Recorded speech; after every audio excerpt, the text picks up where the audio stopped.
کہ سال میں ایک مرتبہ تم اپنے مال کی زکوٰۃ نکال دو تو یہ مال کا میل نکل جائے گا۔ اس کو احادیث کریمہ میں بھی بیان کیا گیا ہے۔ آپ اگر دن بھر کام پہ رہتے ہیں تو 2 دن ہو جائے، 4 دن ہو جائے، 8 دن نہ ہو، 8 دن ہو جائے، اگر آپ نہاتے نہیں تو آپ کے بدن سے بدبو آنے لگ جائے گی اور لوگ قریب آنا چھوڑ دیں، اور یہ جسم کی بدبو بڑھتی چلی جائے گی۔ اس کے لیے آپ کو نہانا ضروری ہے۔ کوئی بھی آدمی ہو دنیا میں، وہ اپنے جسم کی صفائی کے لیے نہاتا ضرور ہے، کوئی 2 دن میں، کوئی روزانہ، کوئی 3 دن میں، لیکن نہاتا ہے۔ اسی طرح مال کو بہت دنوں تک اگر کوئی جمع کر کے رکھا ہے تو دنیاوی میل اس پر چڑھ جاتا ہے، اور اگر اس کو وہ نہیں پاک کیا تو اس مال کی بدبو اسے ڈس لیتی ہے، اور اس مال کی بدبو اسے بد اخلاق بنا دیتی ہے اور عیاش بنا دیتی ہے۔ جن لوگوں کے گھر میں زکوٰۃ کا 1 روپیہ بھی باقی رہا، گویا کہ ان کے مال میں پورا حرام پیسہ باقی رہا، اور حرام جب تک گھر کے اندر رہے گا اس کے خیالات بھی فاسد خیالات ہوں گے، اس کے اخلاق بھی گندے اخلاق کی طرح بڑھتے رہیں گے۔ میں آپ کو بتاؤں، کسی کے گھر کے سامنے سے آپ گزر رہے ہیں اور گھر کے اندر اگر کسی نے اگربتی جلائی ہے، بخور لگایا ہے تو خوشبو باہر آ ہی جاتی ہے، گزرتے ہی پتہ چلتا ہے۔ لیکن اگر کسی کے گھر کا ٹوائلٹ ٹوٹ چکا اور اس کی غلاظت گھر کے اندر بہہ رہی ہے تو اس کی بدبو صرف گھر والے نہیں، باہر والے بھی سونگنے لگ جائیں گے۔ اسی طرح سے حرام مال کسی کے گھر میں ہے تو اللہ کے فرشتے اس گھر کے آس پاس تک نہیں آتے ہیں۔ حرام مال جس کے گھر میں جمع کیا ہوا ہو وہ ایسی ہی بدبو دیتا ہے، اللہ کے فرشتے اس کے قریب نہیں آتے ہیں۔ اسی لیے میرے عزیزو، زکوٰۃ کا نظام لوگوں کو ایسا لگتا ہوگا کہ یہ صرف دان دینا ہے، جیسے دوسرے دھرموں میں ہے، دوسرے ادیان میں ہے، جسے دان جس کو کہتے ہیں کہ جس کو جتنا چاہے وہ دان دینا چاہیے، اور اس کے ہاں ان لوگوں کو بڑھا چڑھا کر کے بھی بیان کیا جاتا ہے۔ دان ایک خیرات ہو گئی، وہ نفل ہے۔ اسلام میں وہ دان دینے کا وہ تو ایک بہت بڑا الگ طبقہ ہے، یعنی خیرات کرنا۔ لیکن زکوٰۃ جو ہے یہ صرف خیرات نہیں، یہ فرض ہے۔ جیسے آپ کے لیے فرض یہ نماز فرض ہے، جمعہ آپ کے لیے فرض ہے، اسی طرح سے صاحب حیثیت کے لیے زکوٰۃ فرض ہے، اور اگر اس نے زکوٰۃ نہیں نکالا تو اس کے متعلق قرآن کیا کہتا ہے سنیں۔ والذین یکنزون الذهب والفضة ولا ينفقونها في سبیل اللہ فبشرهم بعذاب علیم۔ محبوب، جو لوگ سونا اور چاندی کو جمع کر کے رکھ لیتے ہیں اور اللہ کی راہ میں اس کی زکوٰۃ نہیں دیتے یا خرچ نہیں کرتے، آپ ان کے لیے دردناک عذاب کی بشارت دے دیجئے۔ اللہ فرما رہا ہے اپنے محبوب سے، ان لوگوں کو دردناک عذاب کی بشارت دے دے۔ کیا ہوگا؟ یوم یحما علیہا فی نار جہنم فتکوی بہا جباہہم وجنوبہم وظہورہم ھذا ما کنزتم لانفسکم فذوقوا ما کنتم تکنزون۔ اللہ فرماتا ہے جس دن آگ تپائی جائے گی، جہنم کی آگ تپائی جائے گی، بھڑکائی جائے گی، تو اس آگ کے ذریعے سے ان کی پیشانیوں کو داغا جائے گا، ان کے بازوؤں کو داغا جائے گا، ان کے پیچھے والے حصے کو داغا جائے گا اس گرم تپی ہوئی آگ سے، اور پھر اس سے کہا جائے گا ھذا ما کنزتم لانفسکم، یہ تو وہی ہے جو تو نے اپنے لیے خزانہ کر کے رکھا تھا، یہ وہی ساری چیزیں ہیں جو تو نے اپنے لیے سیو کر کے رکھا تھا۔ فذوقوا ما کنتم تکنزون، جو کچھ تم جمع کرتے تھے اب چکھو آج کے دن، آج اس کو چکھو، یہ کہا جائے گا، اس کو چکھایا جائے گا اور عذاب میں مبتلا رہے گا۔ یہاں تک کہ یہ تو قیامت کے دن کے عذابات کا ذکر ہے، اور قبر کے متعلق فرمایا گیا کہ اس کی میت قبر میں رکھ کر کے چلے جانے کے بعد سے لے کر قیامت قائم ہونے تک ایک خوفناک سانپ اس کے گلے میں پھندا ڈال کر قبر میں بیٹھا رہے گا، اور اس کی ناک کی ہڈی کو ڈستا ہوگا اور چوستا ہوگا۔ وہ قبر والا پریشان اس عذاب سے، اس کو دور کرنے کی کوشش کرتا رہے تو وہ سانپ کہتا ہے کہ تو مجھے کیوں الگ کرتا ہے، میں تیرا مال ہی تو ہوں جسے تو دنیا میں بہت زیادہ عزیز رکھتا تھا، میں تیرا سونا چاندی اور تیرا جمع کیا ہوا مال ہی تو ہوں، تو اب اس سے مجھ سے چھٹکارا اس وقت تک نہیں حاصل کر سکے گا جب تک اسرافیل علیہ السلام سور نہ پھونک دیں۔ میرے عزیزو، یہ جو وعیدیں آئی ہیں ان لوگوں کے لیے ہیں جنہوں نے اپنے مال کا حق اللہ کی راہ میں نہیں دیا۔ آپ دیکھیں اللہ کریم نے جو کچھ بھی دیا ہے آپ کو، یہ آپ کی اپنی محنت نہیں، جو اگر یہ سمجھتا ہو میں نے اپنے خون پسینے کی محنت سے یہ سب کمایا ہے، یہ خام خیالی ہے میرے عزیز۔ اللہ تبارک و تعالیٰ اگر نہ دینا چاہے تمہاری ناک زمین پر گھس جاتی، وہ ایک سکہ بھی تجھے نہ ملتا۔ رب تعالیٰ کی یہ عنایتیں ہیں جو تمہیں مال دیا، لیکن جس نے دیا کیا تم سے اس نے پورے آدھے مال کا تقاضا کیا؟ رب تبارک و تعالیٰ نے فرمایا کہ تم کو اگر 1,00,000 روپے کی قیمت کی کوئی چیز آج دنیا میں دی گئی تو 50,000 اللہ کی راہ میں دے دینا، یا 1/4 25,000 دے دینا، 1 پاؤ حصہ دے دینا۔ نہیں، دنیا تو تقاضا کرتی ہے پرسنٹیج کا۔ یہاں رب تبارک و تعالیٰ نے پورے سال میں، وہ بھی انکم پر نہیں، سیونگ پر۔ یاد رکھو دنیا کی جو ٹیکس ہیں، جتنی بھی ڈپارٹمنٹ ہیں، وہ تمہارے انکم پر ٹیکس لگاتی ہیں۔ انکم جتنی ہو رہی ہے اس پر ٹیکس ہے۔ انکم ٹیکس کیا ہے؟ آپ جتنا کما رہے ہیں اس پر ٹیکس آتا ہے، لیکن میرا مولا تمہارے انکم پر نہیں۔ تم سال میں کروڑ روپے بھی کماتے کیوں نہ ہو، لیکن اگر بچتا کچھ نہیں ہے تو زکوٰۃ کچھ بھی نہیں، زکوٰۃ کچھ بھی نہیں ہے۔ ہاں، جو سیونگ ہے تمہارے پاس، جو بچی ہوئی چیز ہے، اس کے لیے رب تعالیٰ فرماتا ہے جو بچا کر تم نے رکھا ہے، اب اس کا آدھا نہیں، اس کا پاؤ نہیں، اس کا 10واں حصہ نہیں، اس کا 20واں حصہ نہیں، بلکہ اپنے پورے مال کا 40واں حصہ 2.5% صرف اللہ کی راہ میں ادا کیا کرو۔ باقی 97.5% تمہارے پاس سیف رہتا ہے، 97.5% تمہارے پاس۔ مجھے حیرت ہوتی ہے زکوٰۃ کے اس نظام کو، کبھی میں سوچتا ہوں اتنا 2.5% نکالنے سے ہوتا کیا ہے؟ کس کا بھلا ہوگا؟ نکالنے والے کا کیا نقصان ہونے والا ہے؟ کچھ بھی نہیں۔ اور جس کو دے رہے ہیں اس کا کیا ہوگا؟ نہیں۔ یہ رب ذوالجلال کی حکمت بالغہ ہے۔ آپ کو میں بتاؤں، رسول اقدس صلی اللہ تعالیٰ علیہ وسلم کے زمانے میں جو غربت تھی مدینے کی، وہ ایسی غربت تھی کہ صحابہ کے پاس پورا جسم چھپانے کے کپڑے بھی نہیں تھے۔ کسی کے پاس 2 کپڑے، کسی کے پاس 1 کپڑا، اور کھانے پینے کی اشیاء کی ایسی قلت تھی کہ وہ صرف 1 یا 2 کھجور پر پورا دن گزار لیتے تھے۔ ان کے پاس ہتھیار خریدنے کے لیے پیسے نہیں تھے، جو جنگوں میں ایسی لکڑیاں لے کر چل پڑتے تھے۔ غربت کا عالم یہ تھا۔ آپ کو میں بتاؤں، جنگ بدر جو ہوئی ہے 17 رمضان المبارک کو، 313 صحابہ میرے آقا کے ساتھ گئے تھے بدر کی وادی تک، 160 کلومیٹر۔ لیکن آپ کو پتہ ہے ان 313 صحابہ کے درمیان صرف 4 گھوڑے تھے، 4 گھوڑے۔ آپ سوچ سکتے ہیں 4 گھوڑے تھے صرف جس پر سواری کی جا سکتی ہے 313 لوگوں کے پاس۔ وہ غربت کا عالم تھا، لیکن نبی کریم صلی اللہ تعالیٰ علیہ وسلم نے یہ زکوٰۃ کا نظام قائم فرمایا۔ میں آج آپ کو بتاؤں کہ حضور پاک کی وفات ظاہری کے بعد صدیق اکبر کا زمانہ آیا، 2.5 سال صدیق اکبر نے خلافت کی۔ اس کے بعد سیدنا عمر ابن خطاب کا زمانہ آیا۔ اب دور خلافت عمر میں حضرت عمر فاروق کی خلافت کا دور ہے۔ اب زکوٰۃ کا نظام بڑھ چکا تھا، اسلام کی سرحدیں بھی بہت دور ہو چکی تھیں، بہت پھیل چکی تھیں۔ یمن کے گورنر سیدنا معاذ ابن جبل رضی اللہ تعالیٰ عنہ صحابی رسول ہیں، وہاں کی زکوٰۃ کلیکٹ کرتے ہیں اور وہ زکوٰۃ مدینہ بھیجتے ہیں حضرت عمر کے پاس، خط لکھ کر کے امیر المومنین، یمن کے غنی حضرات کی یہ زکوٰۃ ہے، فقرائے مدینہ میں اس کو تقسیم کر دیا جائے۔ جب مال مدینے پہنچا، سیدنا عمر فاروق رضی اللہ تعالیٰ عنہ نے لیا، مدینے میں اعلان کیا کہ یمن سے زکوٰۃ آئی ہے، جو مستحقین ہیں وہ آ جائیں۔ 3 دن تک مسلسل اعلان ہوتا رہا، مدینے میں ایک آدمی بھی زکوٰۃ لینے والا رہا ہی نہیں۔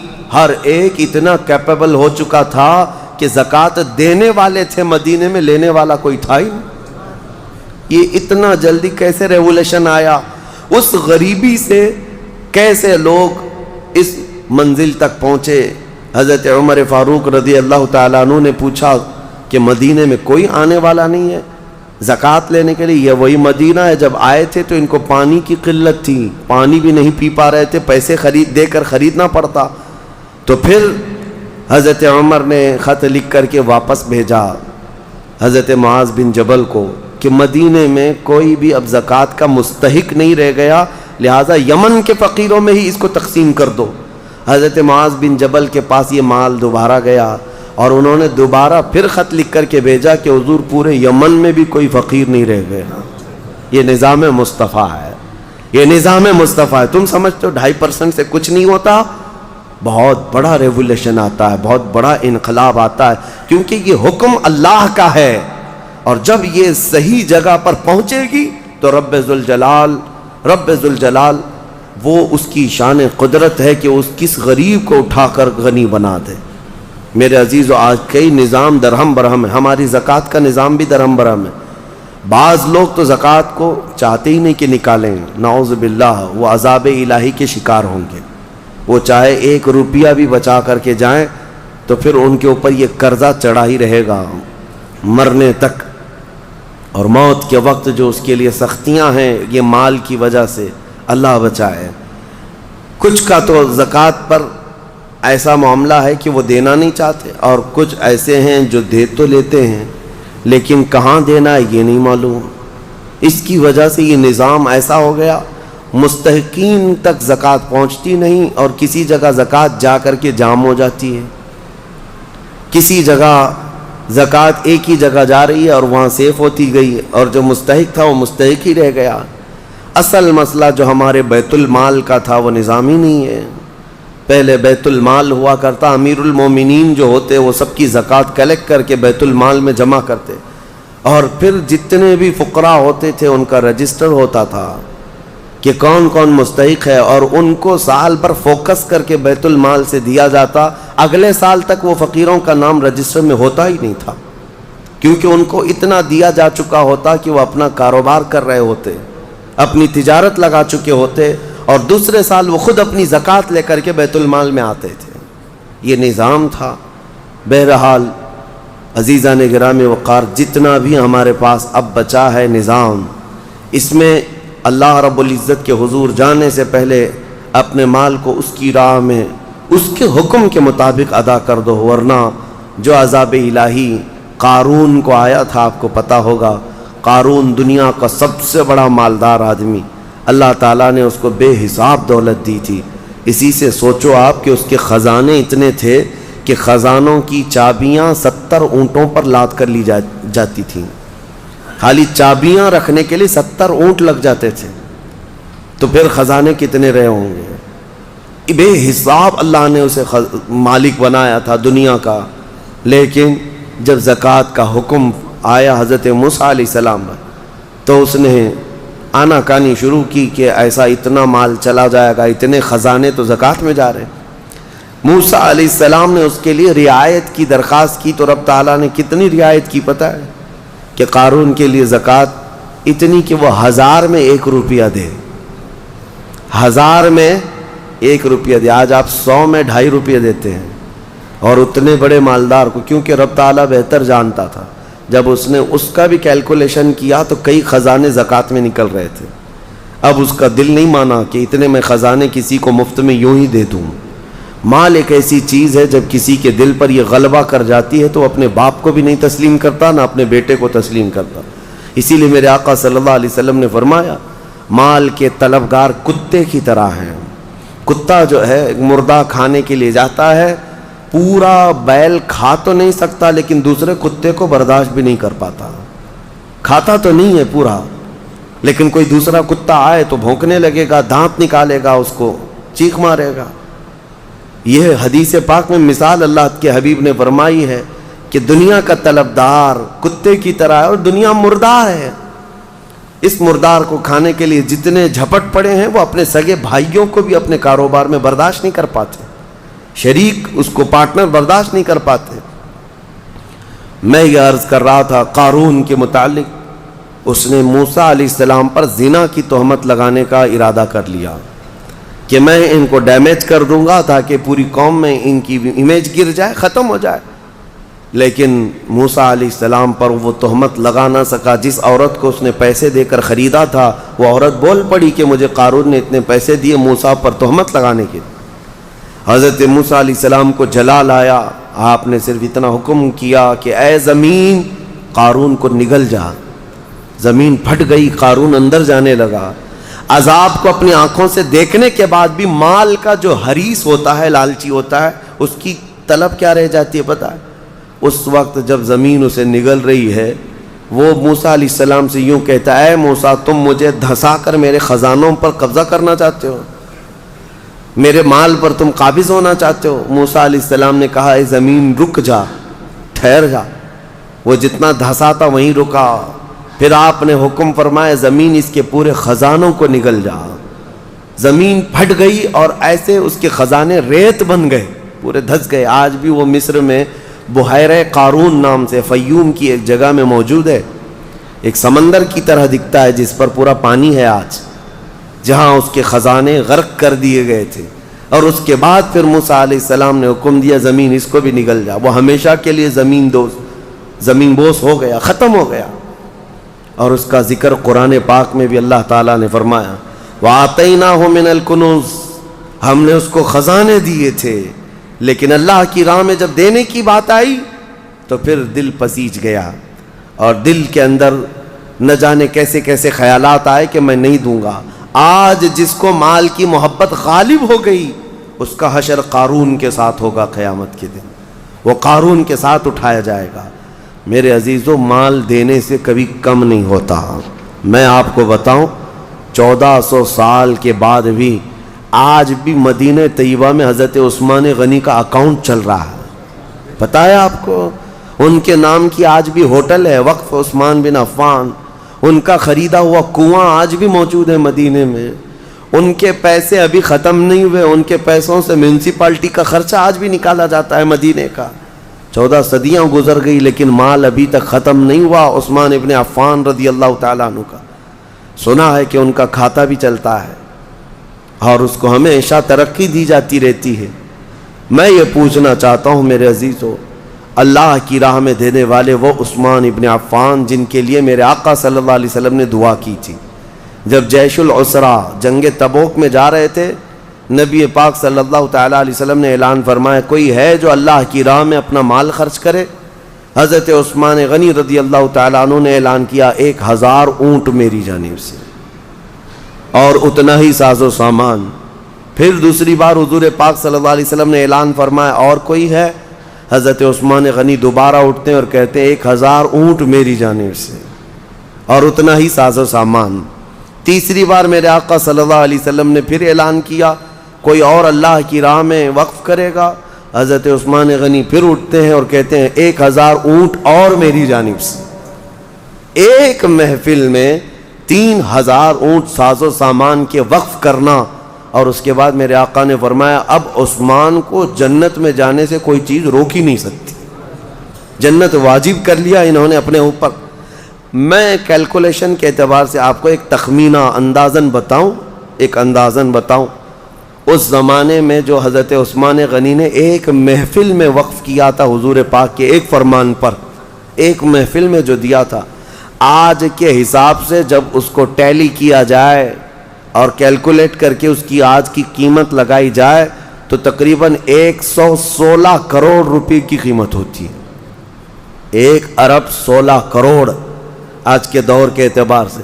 وہ اونٹ، وہ ساز و سامان، وہ ساری چیزیں، ہے کوئی جو فرمان مصطفیٰ پر 120 کروڑ اپنا یوں ہی لگا دے اللہ اور اس کے رسول کے نام پر؟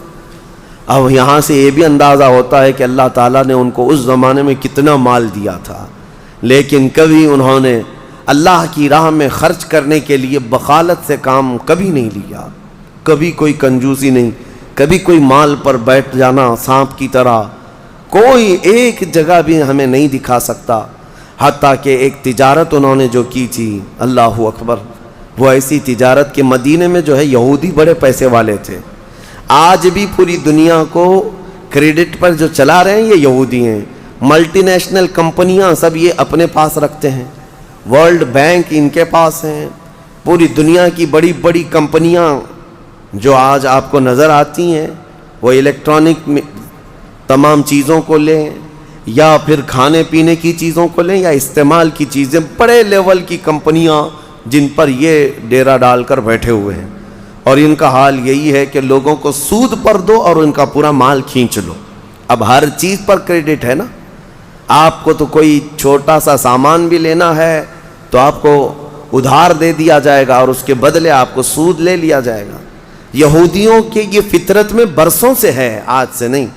پوری دنیا کو یہ نوٹ پر لا کر کھڑا کی ہیں. پہلے نوٹ یہ پیسے نہیں تھے، یہ جو کاغذ کی نوٹ آج آپ دیکھتے ہیں، یا اگر حکومت نے کہہ دیا کہ آج سے اس کی ویلیو نہیں تو کل سے تو اس کو کچرا اٹھانے کے بھی کام میں نہیں آئے گی. اس نوٹ کی قیمت کچھ نہیں ہے. صرف گورنمنٹ مانتی ہے کہ اس کی اتنی مالیت ہے تو ہم بھی چلا لیتے ہیں، ورنہ فی نفسی ہی اس نوٹ کی کوئی ویلیو نہیں. پہلے جو سکے ہوتے تھے وہ سونے اور چاندی کے ہوا کرتے. حکومت آئے جائے لیکن سونے کی اپنی قیمت تو ہوتی تھی. کوئی حکومت چلی بھی جائے، سونے کے سکے آپ کے پاس ہیں، چاندی کے سکے آپ کے پاس ہیں، بس اس کا نقشہ ہی تو مٹانا ہے، میلٹ کر کے دوسرا بنا لیتے ہیں. لیکن انہوں نے پوری دنیا سے یہ درہم اور دینار کو ختم کیا اور نوٹ پہ لا کر کھڑا کیا. اس کی وجہ یہی تھی کہ نوٹوں کے ذریعے سے ان کو اتنا مالدار بنا جائے. اچانک ایک دن جیسے یہاں اعلان ہوا تھا، کہہ دیا جائے کہ نوٹوں کی کوئی ویلیو نہیں ہے، سب کے سب فقیر ہو جائیں گے، سب کے سب فقیر، کسی کے پاس کچھ نہ رہے. اس زمانے میں مدینہ طیبہ میں یہ یہودی یوں کرتے تھے کہ جو تجارت کا قافلہ ملک شام سے آتا تھا مدینے میں مال بیچنے کے لیے، تو یہ مدینے سے کچھ میل دور جا کر کے پورا مال خرید لیتے تھے اور خرید کر کے مدینے میں لا کر کے اس کو جمع کرتے. پھر 8-10 دن کے بعد اس مال کو ڈبل ٹبل نہیں، پتہ نہیں کتنے کتنے داموں سے یہاں مدینے والوں کو بیچتے تھے. بہت مہنگی چیزیں یہاں مدینے میں بیچتے، لوگ مجبوراً وہ سامان خریدتے. ایسے حالات تھے. ایک بار ہوا یہ کہ حضرت عثمان غنی کو جب یہ چیزیں، ان کی حالتیں معلوم تھیں، تو قافلہ ملک شام سے تجارت کا آ رہا تھا. ابھی بہت دور تھا، حضرت عثمان غنی نے جا کر پورا قافلہ خرید لیا، پورا مال خرید لیا. اور خرید کر کے جب مدینے آئے، یہودیوں کو پتہ چلا کہ ہم تو لیٹ ہو گئے ہیں. اب پھر سب کے سب دوڑے دوڑے آئے حضرت عثمان غنی کے پاس. دیکھو تمہارا تو یہ کام ہے نہیں، ہم برسوں سے یہ کام کر رہے ہیں، تم اپنا یہ مال بیچ دو. حضرت عثمان غنی نے کہا میں نے خریدا ہے، اب میں بیچوں گا، میں تجارت کے لیے لیا ہوں. کہا ٹھیک ہے تجارت، تم نفع کما لینا. کتنے میں لیے تھے اس کا ڈبل ہم سے لے لو، جتنے میں لیے تھے اس کا ڈبل ہم سے لے لو. یعنی اگر تم نے 1 لاکھ کی یہ پوری مالیت کا قافلہ خریدا ہے تو ہم سے 2 لاکھ لے لو. حضرت عثمان غنی نے کہا کہ میں اتنے کم نفع میں نہیں بیچوں گا اپنا مال. تو پھر وہ بحث و مباحثے کے بعد بڑھاتے ہیں، اچھا 2 گنا لے لو، 1 لاکھ روپے کی قیمت کا ہے تو ہم سے 3 لاکھ روپے لے لو. 2 نہیں 3 لاکھ روپے لے لو. حضرت عثمان غنی نے کہا نہیں، میں اتنے کم نفع میں نہیں بیچوں گا. پھر بحث ہوتی رہی، 3 گنا پر آئے.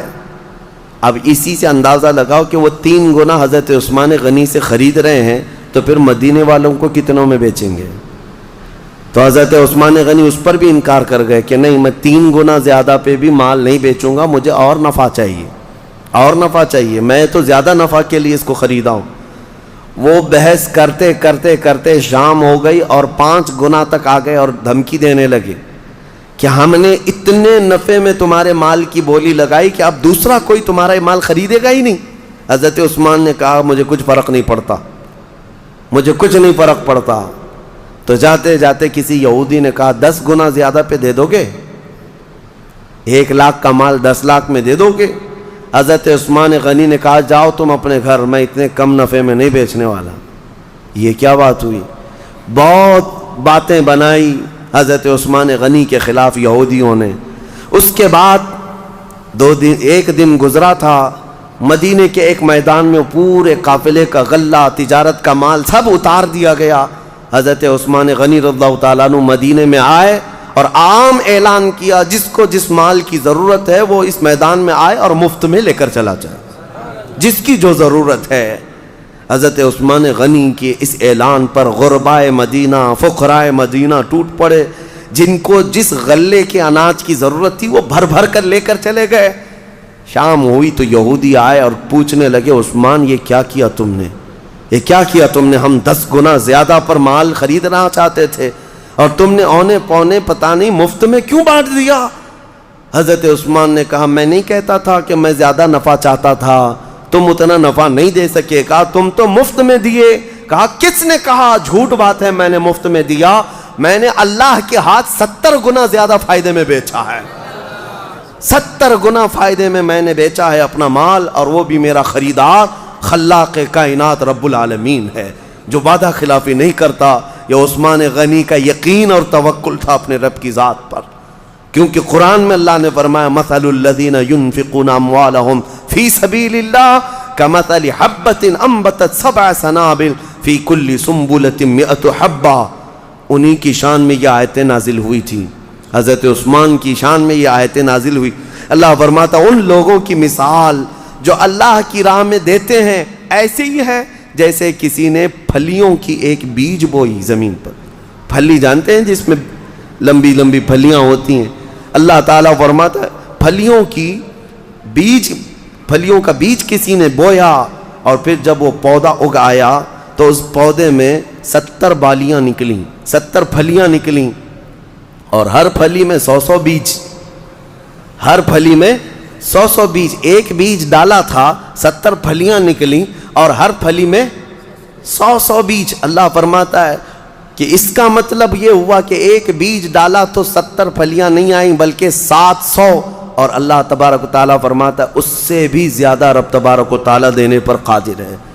700 نہیں، 7000، 70,000، اس سے بھی زیادہ دینے پر رب ذوالجلال قادر ہے. عزیزان گرامی وقار، ہم نے اس نظام کو یوں سمجھ لیا ہے کہ ایک فیشن ہے، برسوں سے چلا آ رہا ہے. کچھ لوگ جو ہے کچھ ٹاول بانٹ دیے، کسی کو لنگیاں بانٹ دیے، کسی کو ٹوپیاں بانٹ دی اور سمجھتے زکوٰۃ ہو گئی، زکوٰۃ ہو گئی. اور کچھ عورتوں کو کپڑے بانٹ دیے، کچھ جگہ پر جو ہے کسی کو افطار کٹ دے دیا، یہ زکوٰۃ ہو گئی. کچھ چیزوں کا دکھاوا کر لینے سے زکوٰۃ نہیں ہوتی. زکوٰۃ کا مال پورا کا پورا حساب کرو، حساب کے ساتھ نکالو اور مستحق تک پہنچاؤ. یا اگر کسی کو وکیل بناتے ہو اپنی زکوٰۃ کا تو پھر اس وکیل کے ذریعے سے مستحق تک اس مال کو پہنچاؤ. آپ کو میں ایک بات بتا دوں، رب ذوالجلال تمہیں دنیا میں بھی کبھی شرمندہ ہونے نہیں دے گا اور آخرت میں بھی. بنی اسرائیل کی ایک خاتون کے متعلق میں گفتگو کو یہاں لا کر کے آپ کے سامنے عرض کرتا ہوں کہ ایک عورت، ایک لڑکی تھی، جوان دوشیزہ تھی. اس کا باپ بڑا کنجوس تھا، بخیل تھا، اور لڑکی بڑی دیالو سخی. ایک بار اس کے گھر فقیر آیا تو اس نے قیمتی چیز اٹھا کر کے اس لڑکی نے دے دیا جو اس کے باپ کو بڑی پسندیدہ تھی اور وہ بہت اس کی حفاظت کرتا تھا. وہ قیمتی چیز تھی، اس لڑکی نے اٹھا کر ایک فقیر کی جھولی میں ڈال دیا. فقیر تو ناچتا خوش ہوتا چلا گیا. باپ کو جیسی پتہ چلا اس کی تو آگ لگ گئی بدن. پہلے سے تھا بخیل، خرچہ کرتا نہیں تھا، اور اس پر یہ کہ گھر کی سب سے قیمتی چیز لڑکی نے اٹھا کر دی. غصے میں آیا اور اپنی بیٹی کا ہاتھ کاٹ دیا، ہاتھ کاٹ دیا. یہ ظالم تھا. کہا کہ تو نے اٹھا کر دیا کیسے؟ بہرحال بات آئی گئی ہو گئی، جوان ہو گئی. اس کی شادی کی بات تھی، خوبصورت بہت تھی لیکن ہاتھ نہیں تھا، ہاتھ نہیں تھا. بہرحال ایک بہت مالدار گھرانے کا ایک نوجوان، اس زمانے کا شہزادہ تھا، اس کو یہ لڑکی پسند آ گئی لیکن ہاتھ دکھایا نہیں.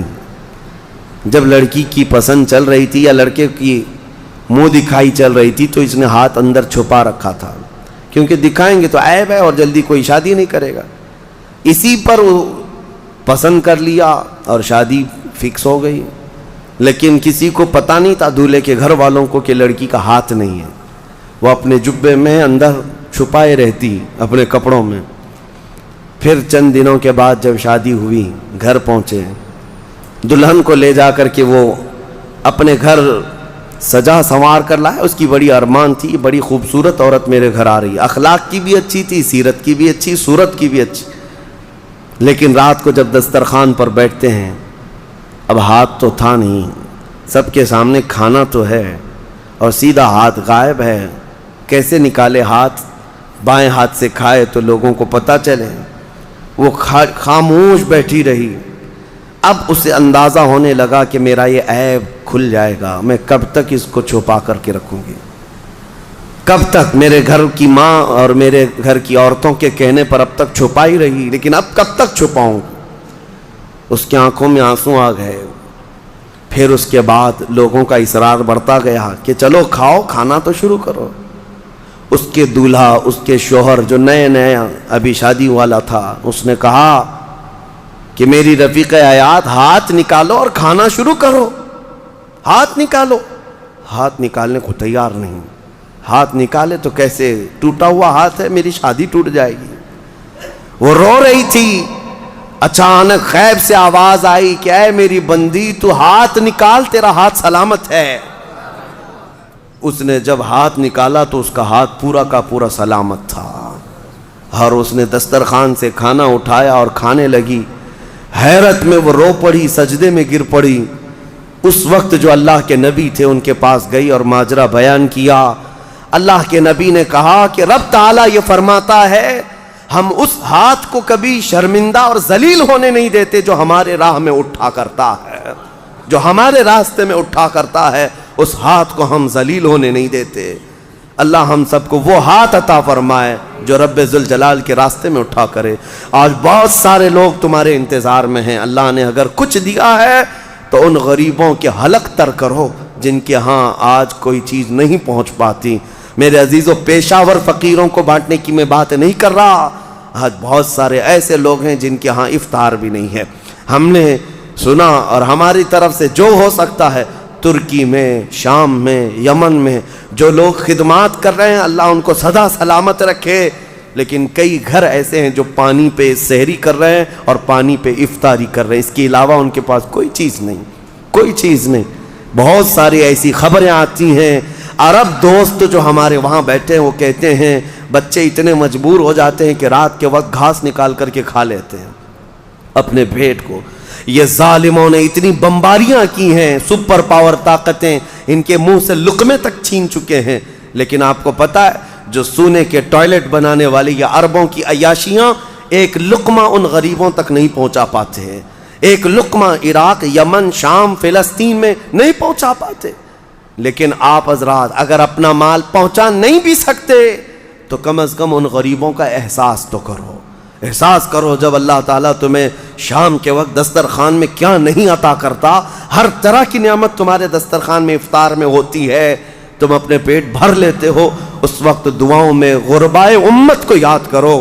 اے اللہ، تیرے حبیب کی وہ بھی امت ہے جن کے حلق آج تر نہیں ہو پاتے، اور میرے دسترخوان کو تو نے نعمتوں سے بھر دیا ہے۔ طاقت و قوت ہے تو اپنا مال ان غربا تک پہنچاؤ اور اپنا مال نکالو، ورنہ یہ عذاب الہی کے بھی شکار ہوں گے اور تمہارا مال بے برکتی کا سبب بنے گا۔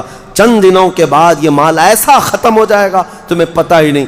ہمارے علاقے میں ایک شخص تھا جو کہتا تھا میری 7 پشتوں تک میں نے اتنا مال رکھا ہے، 7 پشتوں تک لوگ بادشاہ رہیں گے، 7 پشتوں تک، یعنی اتنا مال جمع کیا تھا۔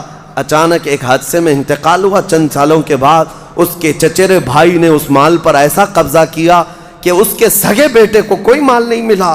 آج بھی وہ شخص موجود ہے، 10-10 روپے کی بھیک مانگتا ہے، اسی بڑے مالدار کا آدمی، وہ اپنے پان کے لیے، اپنے کھانے پینے کے لیے 10 روپے کی بھیک مانگتا ہے، جس کا باپ کہتا تھا کہ 7 پشتوں تک میرا مال چلے گا۔